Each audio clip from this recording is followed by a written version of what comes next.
Hello, welcome to another episode of Raymond Castile's Basement of Horror. We're going to look at modern toys today, so hopefully the FTC inquisitors won't be watching and saying, modern toys aimed at kids. No, these are toys aimed at adults. Adults collect these toys. These are not made for kids. And this program is not made for kids.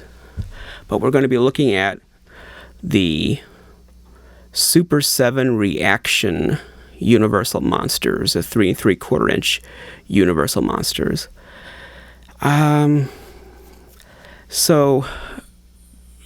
First I should say, we're going to show you the two current lines that are out right now.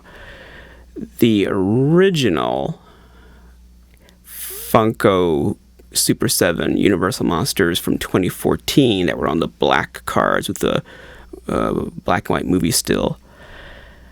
I literally cannot find those. I mean, I've been tearing this basement apart all night and I cannot find them. How do you lose something like that? I don't know, but I lost them. So you won't be seeing those, unfortunately. They're here somewhere, but I don't know where. So, okay. So let's go back and explain what this is. All right. I just moved my thingy. Okay, so Super7 is the company that produces these toys.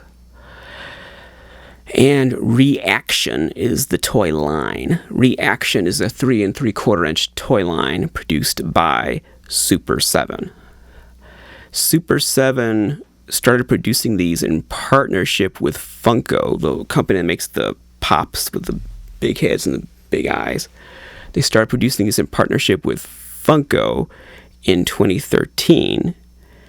And then in 2016, they ended their partnership with Funko. So now Super7 is producing these figures themselves. These are 3 3/4 inch retro figures that are meant to remind you of the 70s, 80s Kenner Star Wars figures or the Remco mini monsters and similar toy lines from that period that had 5 points of articulation, just their neck, their shoulders, their hips. Usually that was about it. And if they had a cape, it would be just like a little vinyl cape with holes for their arms to go through, and then the top would bend over. And the sculpts were very crude. What Brian Heiler calls clunk. I like that. They have a lot of clunk. My mother used to have an expression called hunk of clunk. She would refer to something as a hunk of clunk. If it was kind of crude or clumsy, it's a hunk of clunk. So I like the word clunk. So Brian Heiler of Mego Museum and Pod Stallions, when he talks about these figures, he uses the adjective clunk. They have clunk. I like that. So they're not super detailed. They don't have usually actor likenesses. They're deliberately kind of fuzzy with their detail and more childlike and toy-like, because it's a nostalgia line. It's not aimed at kids to buy these and play with. It's aimed at adults, middle-aged, old fogies who grew up with this stuff in the 70s and 80s and are feeling nostalgic about it and want similar things today. That's the intended audience. Now, they do sell them in stores, but typically you're not going to find them like Walmart or Target in the toy aisle. You'll find them in the adult entertainment novelty area, if they sell them at all, or sometimes bookstores will sell them. But it's not something that you're going to find hanging next to the Rise of Skywalker figures, or whatever the new the MCU figures or whatever. They're not going to be hanging in that aisle. They're for adults. So Super7, see, I'm still bumping this thing, this screen, I'm bumping it every single time. Bump, bump, bump. It's driving me nuts. Okay, so we'll have to find another solution to this at some point. I think we'll finish this season with this, and then next season we'll have a different audio setup. I'm not sure what we're going to do, but we're going to do something different. Okay, so Super7 launched this line with 1979 Alien figures. They launched the line in 2013, but the figures were based on the 1979 movie Alien. Kenner had originally intended to make 3 3/4 inch figures for the 79 Alien, just like, they made the big figure, the big toy, where they were going to make 3 3/4 inch figures too. But then the controversy with this toy blew up, and they canceled that because it was an R-rated movie. So that unproduced line has been kind of infamous for decades in the toy collecting world, and prototypes have floated around. A friend of mine had, I don't know if he still has it, but he had a prototype of one of the unproduced Kenner Alien figures.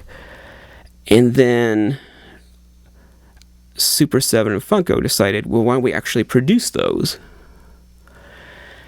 And there's a bit of controversy. I don't have all my facts straight. I don't want to smear anybody, but some collectors who owned those prototypes were not happy with Super7 producing new toys based on those prototypes. It's my understanding that the Super7 toys were inspired by their prototypes, but they weren't one-to-one replicas. They didn't take the actual prototypes and scan them or something. So people who owned those prototypes some of them were okay, were no big deal. Others felt a little violated by that a company took something that was in their private collection and made it public.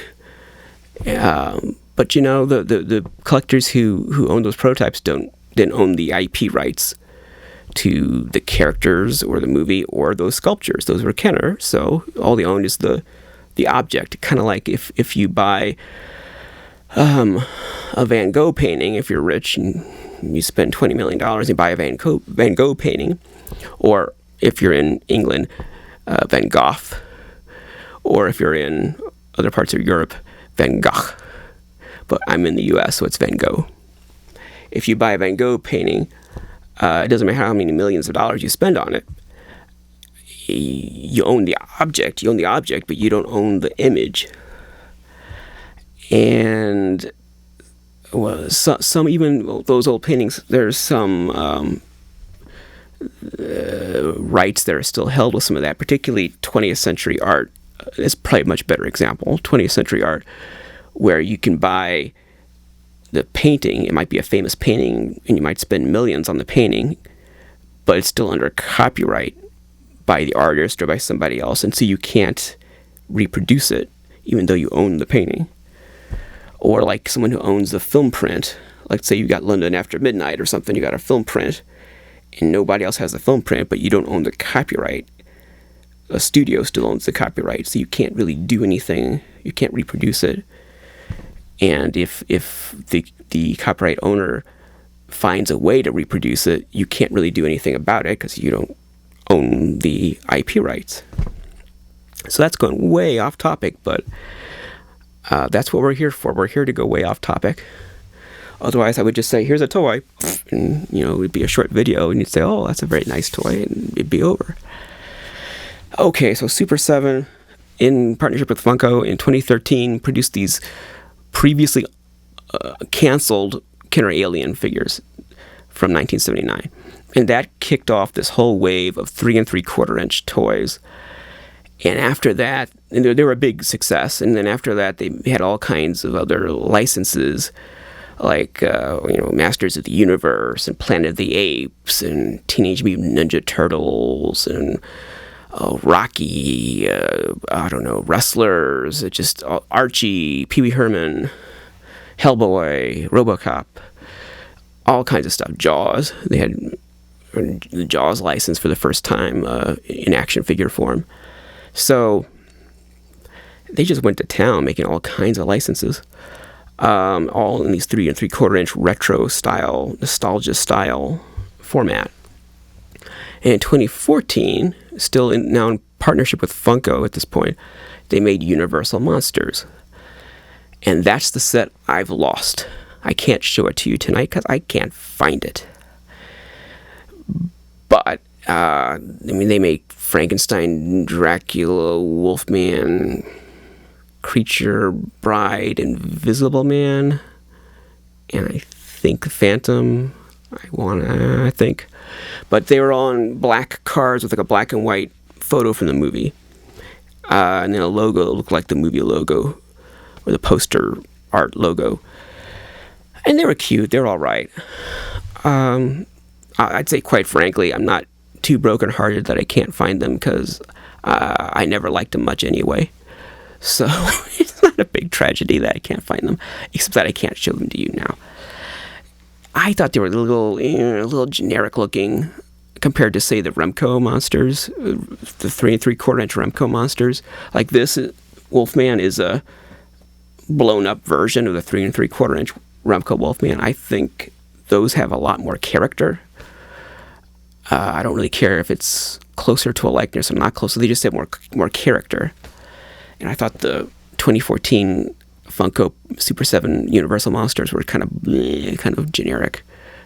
Didn't really thrill me. I bought them, but it didn't really thrill me. But I kind of regretted buying them because a few weeks after I bought them, one day I just picked up the Wolfman and the bubble just fell off. I didn't do anything to it. I just picked it up and just bubble fell off. And that's one of the reasons I didn't buy any more Super7 3 3/4 inch figures. I didn't even buy the Jaws set, which is one I wanted, and I'm still eyeballing that set, but I keep hearing stories about how the bubbles fall off these things, including the Jaws figures, which are kind of expensive now, so I kind of hate to spend hundreds of dollars on a set of toys and have all the bubbles fall off. But these Universal Monsters, I bought those when they were just retail at the store. And right away, that Wolfman bubble just fell off. And I've seen online many comments from collectors who say the same thing. Those bubbles just fall right off. So that's not a very nice toy line for collectors. I mean, it's collector-oriented. That's the audience. It's not for kids, really. FTC or no FTC makes no difference. Truly, that line is not for kids. It's for people like me. It's for adult collectors, most of whom are going to keep them on the card, and the bubbles fall off. Not very collector friendly. So that kind of scared me away from Super 7 toys for many years. Then they came out with, after they got away from Funko and took over the line themselves, Super 7 made another stab at the Universal Monsters, and they made another series of Universal Monsters. I believe that was last year, 2018, and we're going to see those. And then they made a second series that just came out, like a few days ago. So those are brand new, and we're going to see those if we have time. What we got here? So we're already almost 20 minutes into this? Good grief. Okay. All right, so we're going to see these new, improved Universal Monsters from last year and this year. And they definitely look better, in my opinion. The artwork, the card art is phenomenal. That's really why I broke down and said, oh, okay, I'll buy these. The artwork is the best Universal Monsters artwork I've seen in years, maybe decades. I mean, it's really beautiful artwork. This is the way these characters should be marketed. The figures are still a little generic. I think they're better than the previous versions, the 2014 versions, but they're still kind of generic. But they're better. It's an improvement. Everything about it is an improvement. Is a step up. Figures and the card art is much, much, much better. Now, will the bubbles stay affixed to the card now? I don't know. I'm thinking when Super7 took it over, that's probably one of the things that was a factor. That quality control was probably, can't speak for them. I'm just kind of guessing that might have been part of the issue. So I hope these bubbles stay on, but who knows? They may fall off right here on the show. I might put them down for you to look at it and just have them fall off. I don't know. Okay, so we're starting to look at the 2018 line. This is the return of the Super7 line. Super7 Universal Monsters line. After the 2014 one, that was in partnership with Funko. Now this is the Super7 taking it over, doing it themselves, the new Universal Monsters line. And they have package variants and paint variants, and I don't have those. Like they have, I think, San Diego Comic-Con exclusives, and yeah, I don't have any of that. I might get some of that eventually, but I don't have that right now. So here's the Mummy. Now, you can see that's extraordinary card art. That is beautiful card art. Look at that. That is how I imagine these creatures growing up in the 70s and still being exposed to the aesthetic left over from the 60s. And even going into the 80s, you still had this. This is that famous Monsters of Filmland, Aurora model kid sort of aesthetic, that monster kid aesthetic. Painted, not a photo, not some Photoshop stupidity, not a stock image, but painted, beautiful, really does the character justice and makes you want to own this toy.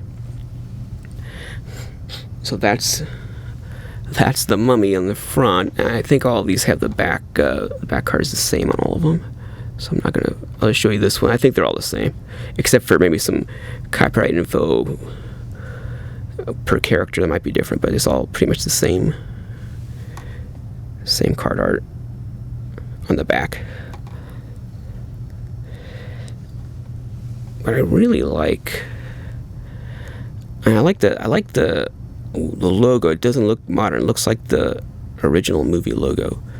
And the Mummy himself, the painting looks like 1930s poster art. So this figure itself, they're not supposed to be actor likenesses officially. That's part of the reason that they can do some characters in this 3 3/4 inch format that you normally couldn't do, like the Jaws figures. No one's been able to get those actor likenesses for 8 or 12 inch figures or model kits or whatever.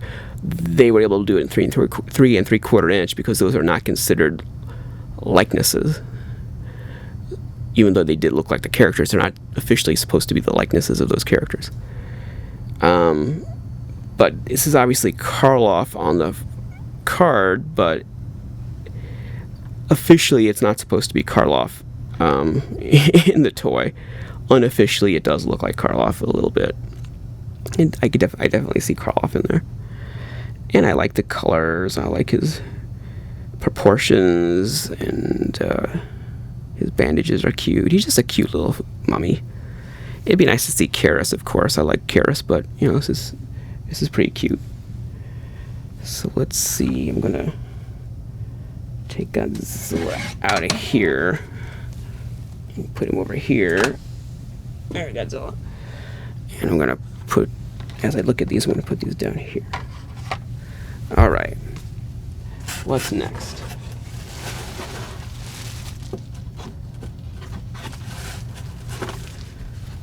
How much time do I got here? Okay. Well, here's one of my favorite characters. This is the Creature from the Black Lagoon. Once again, just a beautiful, beautiful card art. Just flawless card art. Can't go wrong with that card art. And the title looks like the movie poster. It's not modernized. And I mean, if they're not aimed at kids, but if I was a kid and I saw this, I'd say, oh, I want that. And as an adult collector, I still feel that thrill. Can I play that what if game and say, well, if I was a kid and I saw this, I would be so excited to own this. So extraordinary card art. And same back as we saw with the Mummy. And this is definitely the Creature from the Black Lagoon, and that's going to be important in a little bit, that this is the Creature from the Black Lagoon as opposed to some other creature. We'll get to that later. And it's a really beautiful rendition of the character in that format, in that 3 3/4 inch format. I don't know how much better you could really do. I guess you could always do better, but it's better than the Remco. I'll say that. It's better than the Remco creature in this format. And if memory serves me right, it's better than the 2014 version. It's very well done. Really captures the character. Really cute, lots of detail. As we move along, we'll go a little faster with these because we got a lot to get through. What do we have next here? The Metaluna Mutant. In my lost episode about the MC Retrocloth Universal Monsters, I taped a 2-hour episode about those things, and I just had to shelve it. It was bad. It was just too long, too rambling, and I had 3 cameras, one being a phone, and the phone just didn't work. All the close-ups didn't work. I had to just shelve that episode. I'll reshoot it one of these days. We'll see. But in that episode that you will never see, I talked a lot about the Metaluna Mutant and how the color of that character really stands out in a collection. When you have Universal Monsters, there's so much just black, gray, drab colors. And then that mutant just pops out with that blue color. And if it includes the Red Death with that red robes, he stands out. And then you got Creature with the green, or Bride with the white, and how it's cool if you're displaying these things. There's so much black with these characters. To have those bursts of color really helps with the display. If you display your toys, and though I say I don't display anything, that's not true. In my bedroom, I have a loose set of Sideshow 12-inch monsters. I have boxed ones as well, but I also bought doubles to have a loose set that is displayed. So I have that, and every day I see that, and I observe that color combination of black, red, black, white, black, green. I like that spread. Now, way off on a tangent, but the Metaluna Mutant is so unique in that blue color. What other monster is blue like that? He's very, very distinctive with that color. And it's not as big a factor with a card like this when all the cards are so colorful. But when you're dealing with larger figures, it really makes a bold impact. So let's take a look here. Beautiful card art again. What else can I say? The mutant itself looks really cute. I love his blue color. I love his red on blue. I don't know if the Metaluna Mutant title on this card is reminiscent of the This Island Earth poster logo, because it's called This Island Earth. It's not called the Metaluna Mutant. So I'm not sure where that font comes from, but it looks appropriate. And let's see here. Back is the same. I like his little beady eyes. He's just cute. Really cool rendition of that character. I don't think we've ever seen a Metaluna Mutant in 3 3/4 inches before. There just aren't that many mutant toys, period, until really the 21st century. We didn't have a lot of mutant stuff, especially articulated stuff. Okay, so here's the next one. Here's the Wolfman. I'm actually holding him by his bubble, and it's not falling off. Thank you, Super7, for fixing that. There's the Wolfman. Well, that's an arresting card. The color, this blue color, is not what you would expect in the side light here. Just, it's very arresting, very, very dynamic looking. And really, I think with this set, really the cards are the star. For me, collecting this, I'm really collecting the cards, and then I get a bonus toy on the card. But if it weren't for these cards, I don't think I'd be buying these. I haven't bought a lot of Universal Monsters stuff in the last 20 years. New stuff. I bought a lot of vintage stuff. I haven't bought a lot of the 21st century Universal Monsters toys. But these, I had to break down and buy them. And it's really because of that card art that just hit the spot.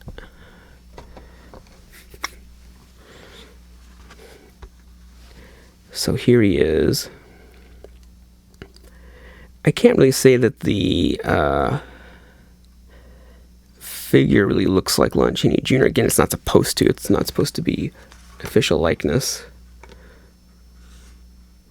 And there's no Chaney Entertainment copyright on the back.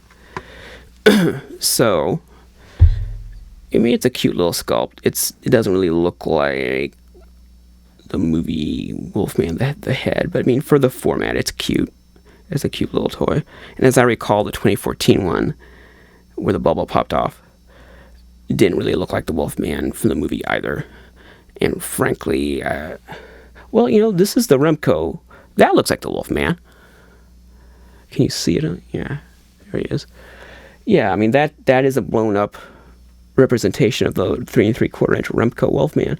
And that looks like the Wolfman. It looks like Lon Chaney Jr. This big. So he's cute. He's got this green shirt, which, you know, the Wolfman is always depicted these days in a green shirt. The title Wolfman looks like the poster art, like it should. It just has it's from another era. A better era. When things were cool. It's not modernized. They haven't tried to fix anything that wasn't broken. And here we go with the mole people. Now that is interesting because I've never seen, because there's never been a 3 3/4 inch mole person. And even in 8 inches, there hasn't been a Mego style mole person. There was a Sideshow PVC, solid PVC mole person in 8 inches, and then a 12 inch one with a cloth costume. But there just hasn't been that many mole people toys. I've got a vinyl Horizon model kit that has some articulation from the 80s. But you just don't see a lot of mole people stuff in toy form. Maybe masks, like Dawn Post masks, but not toys, not that much. So it's kind of just the character choice really makes it pop. Because, you know, it's mole people when you see that. And the title on the card looks like the movie poster. And the figure looks cool. He doesn't have very much of a hump. The mole people have like a little hunch back there. He doesn't have that. But that's okay. He looks cute. And sometimes I'd rather they look cute than accurate. And I think this is a case where does it really look movie accurate? Yeah, not really, but it looks cute. I think that's more important. I like that it looks cute. It looks like a cute little mole person.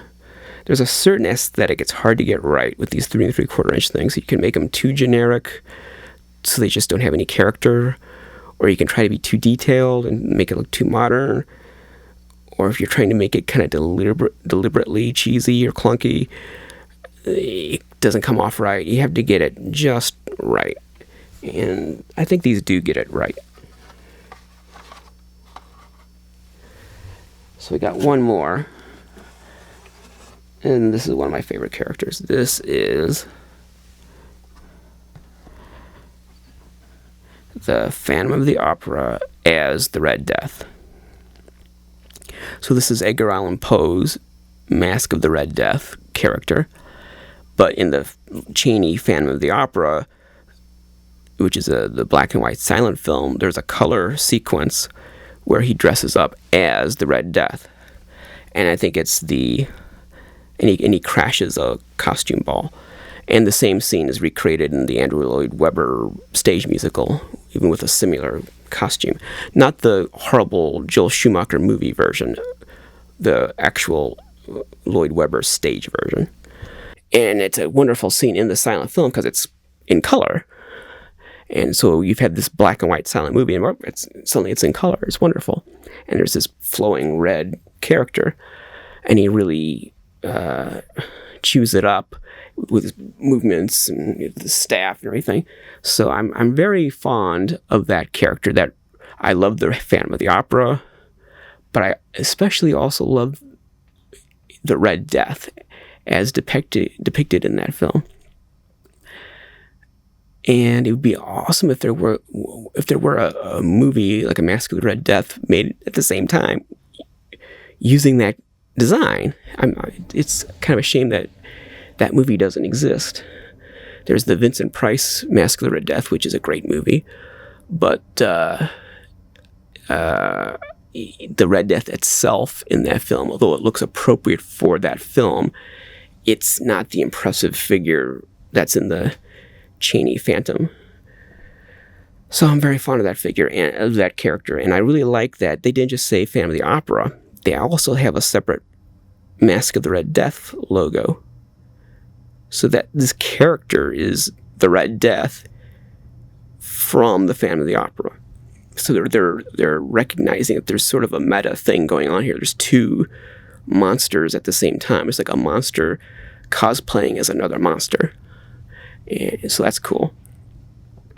So I really like the character, and the artwork's beautiful, and the Phantom of the Opera logo is like the movie posters from the 1920s. It's right on. The figure itself, the face is a little off for me. I don't quite like the way the face looks. I think it's too narrow. I wish it were a little more round, a little more full looking. That's kind of what gives that version of the character its look. It has a kind of full look. This one's more narrow. But even so, it's great just to see this character in this 3 3/4 inch format, and he's got a very accurate staff with the snake going up it and the skull at the top. So he's very cool.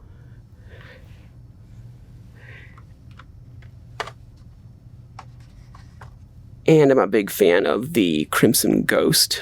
You'd think I'd be a big Misfits fan. I'm not. But I love the Crimson Ghost, and their mascot, what they call the Fiend, is the Crimson Ghost from the serial, The Crimson Ghost. And I've seen that serial, and I like that character, that look. I have a costume that I made, I think it was 1999, maybe. It's not as accurate as maybe a modern costume would be now that there are like official Crimson Ghost or Misfits masks you can buy, so it's not as accurate. But I still prefer it to some of the more recent costumes I've seen. People trying to be that character. So I'm a big fan of Crimson Ghost and the look of that thing. And obviously it's inspired by the Red Death from the Phantom of the Opera and the Edgar Allan Poe story, the Red Death. That's what the Crimson Ghost is. He's the Red Death. You know, he's called the Crimson Ghost, but he's the Red Death. That's what he's, you know, kind of wink, wink. That's what he's supposed to be. Okay. So, how much time do we have? I hope we got enough time to run through the second series. So, or third series, however you want to look at it. I would call it the second series. I would say that the first series was the Funko Super 7 Universal Monsters. This is just the Super 7 Universal Monsters. So here's the way they were shipped. Let's start taking them out. See what we have here. And the first one's the creature.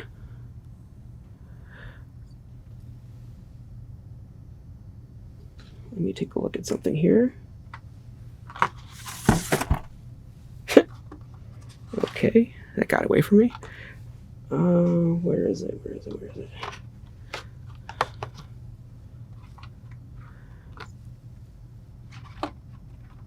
Almost at the bottom. Okay, let me compare these creatures. Yeah, there's a little bit of difference.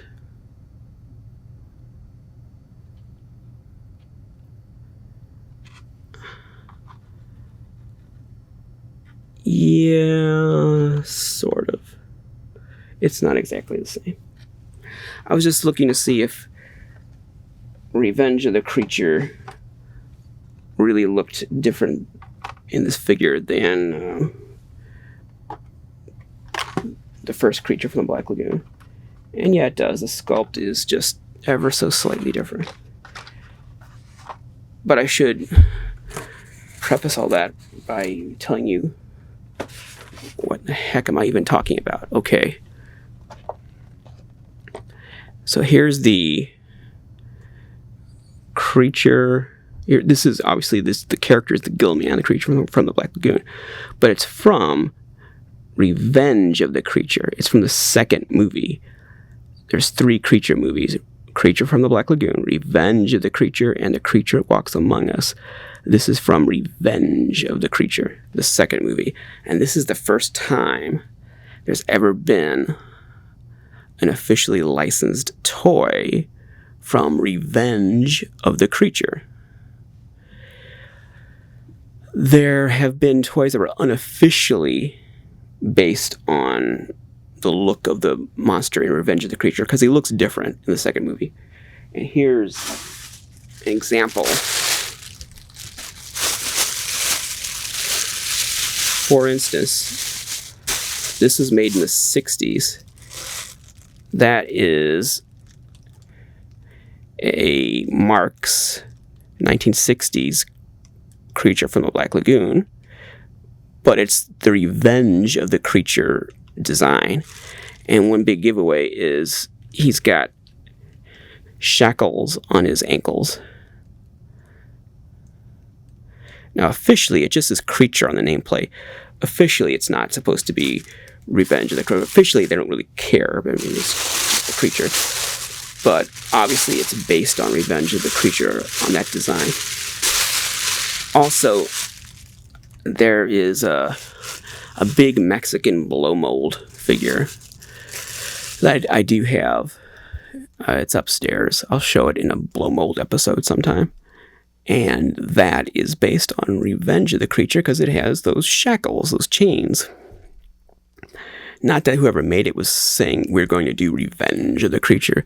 It just so happened that whatever reference photos they used or whatever, maybe they were using this toy as a reference, had the shackles, was a Revenge of the Creature reference material, and that's why they designed the toy with shackles.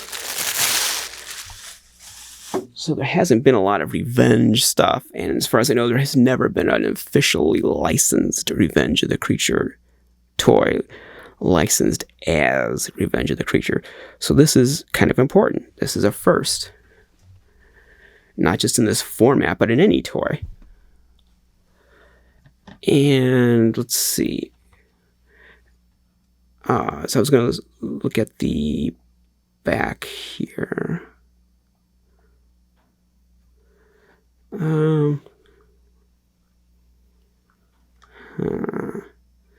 Yeah, so the back, let's show the back because it's different. The back shows Wave 1 and Wave 2. So there we do have a difference in the card back from the previous wave and this one. This creature, the card art's beautiful, and it shows the different looking Revenge of the Creature face.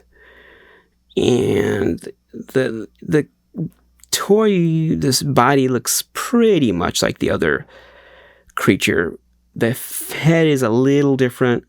I can't quite tell if the eyes bug out like they should. That's one of the big differences between the two. I can't quite tell. But, I mean, the head is shaped a little differently, but the big thing is it has all those chains. It has chains on the wrists and chains on the ankles, and that makes it a Revenge of the Creature toy. Okay, so let's see. I think I'll right there. All right, let's see what else we got here.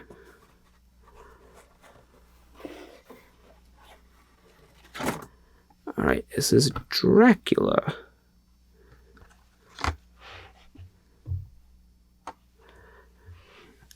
I am Dracula. I bid you welcome.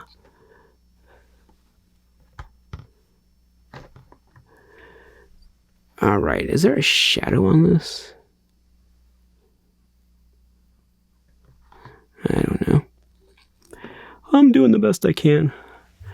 All right, so he has wonderful Bela Lugosi artwork, but it's not licensed by the Bela Lugosi estate. The movie title logo is like the poster art again from the 1930s. The figure itself, he has a short cape. That's interesting. The cape's not very long, but he has that 70s, 80s style vinyl cape that goes through the arms like that instead of just going down the back. He doesn't really look like Bela Lugosi. I mean, they didn't have the license to use Lugosi's license, but you know, as a 3 3/4 inch figure, it's not bad. However, the Remco 3 3/4 inch Bela Lugosi, that looks like Bela Lugosi. That actually looks like him. But you know, they got the card art, which is definitely Lugosi. And now look at this. Up here, it says Bela Lugosi as Dracula. Up at the top of the card, it says, there's his name, Bela Lugosi as Dracula. So let me look at this again. Is there a Lugosi license on this somewhere?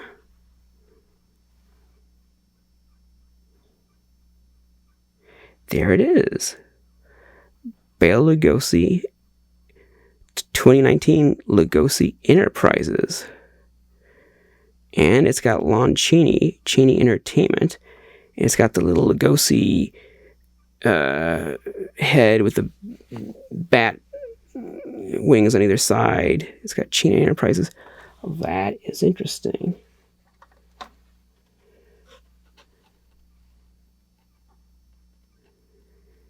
Here's the Wolfman. He does not have Chaney Enterprises on his card, but now Chaney Entertainment is on the back of the card, as well as Lugosi Enterprises. So that's interesting. This is licensed Bela Lugosi. I did not know that until just now looking at it. But the face doesn't look like Bela Lugosi. The card art sure does, but the figure itself looks generic, as opposed to, say, the Remco 1980 3 3/4 inch Dracula. That looks like Lugosi.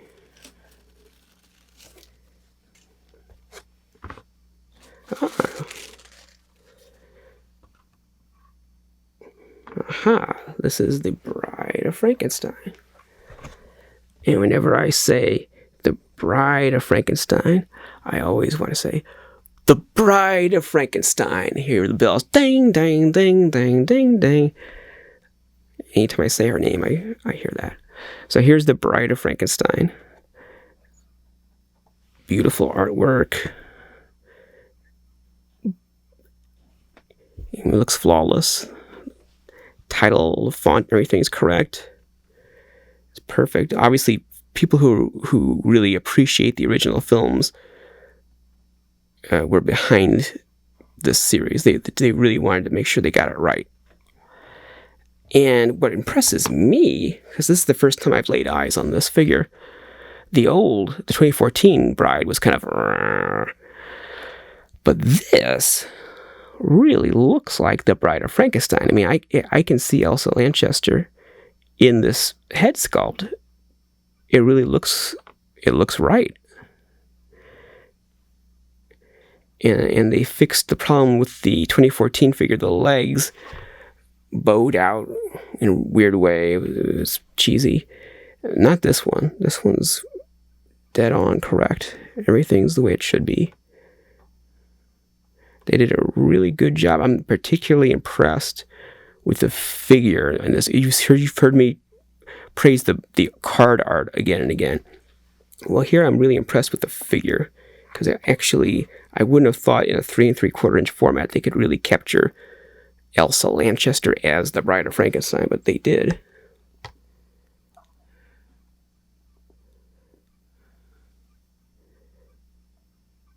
I don't see any kind of copyright for Elsa. That's always a thing. I'm not sure what the deal is with the Elsa Lanchester estate. I want to say she willed her likeness to somebody or some organization, but I'm not sure. But she doesn't have any heirs. She doesn't have any sons or daughters or grandkids. Okay, here comes the Frankenstein monster.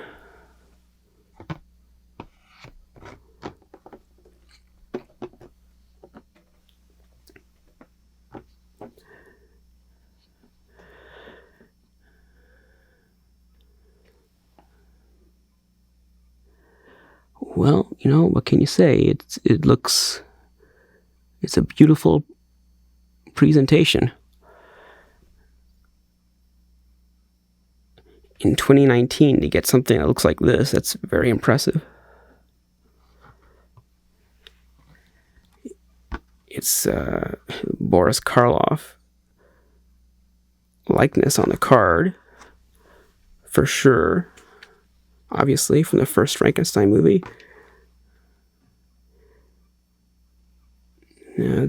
All the cards on the back are the same. They all have the Lugosi Enterprises and Cheney Entertainment, as well as the Universal Studios copyrights.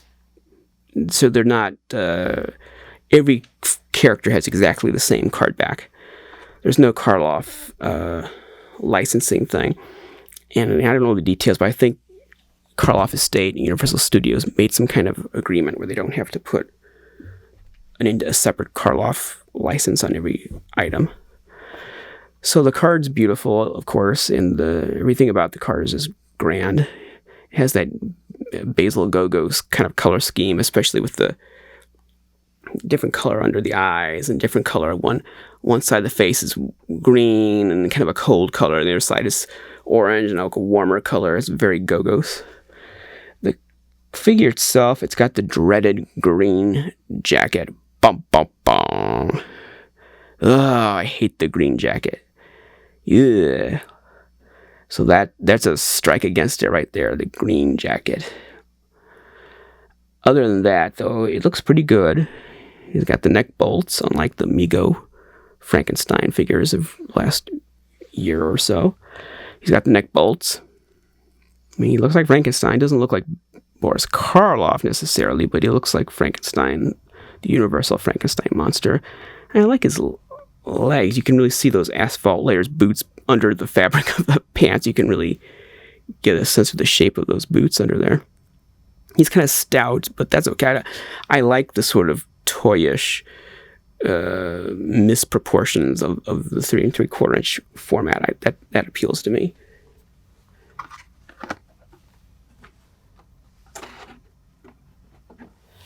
All right. I think we're nearing the end here. Whoa. Okay. Here is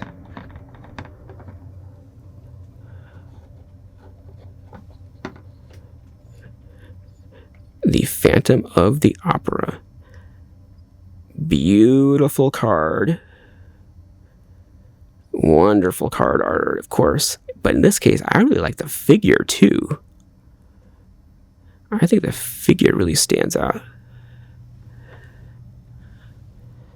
And this is licensed by Cheney Entertainment. So I'm thinking that the Wolfman, even in this second series, is not licensed by Cheney.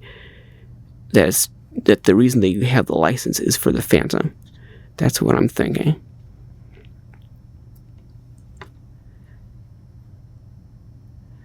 So just very beautiful. And of course, I love the Phantom of the Opera. I love that character in all different iterations. And just the figure itself, you know, it's more than a wonderful representation of the Lon Chaney Sr. Phantom. It's a wonderful representation of Eric, the character from the book.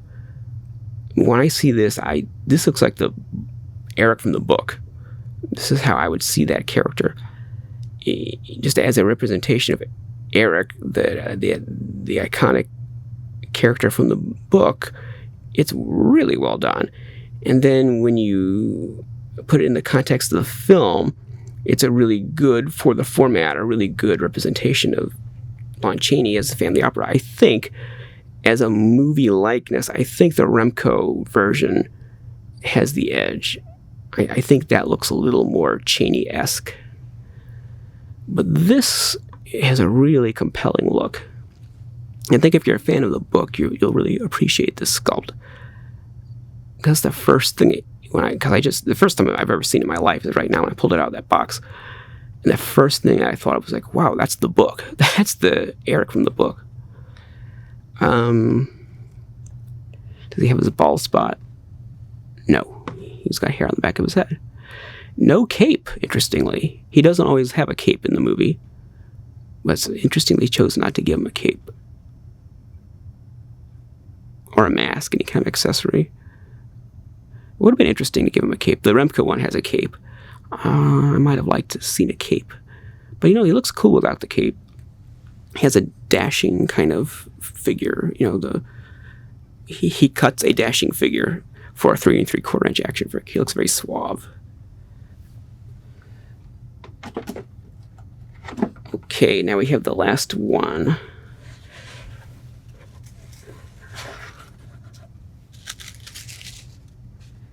And this is the Invisible Man.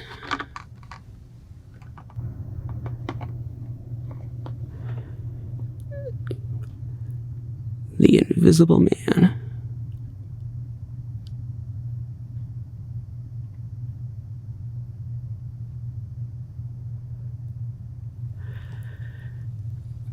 It looks great, fantastic.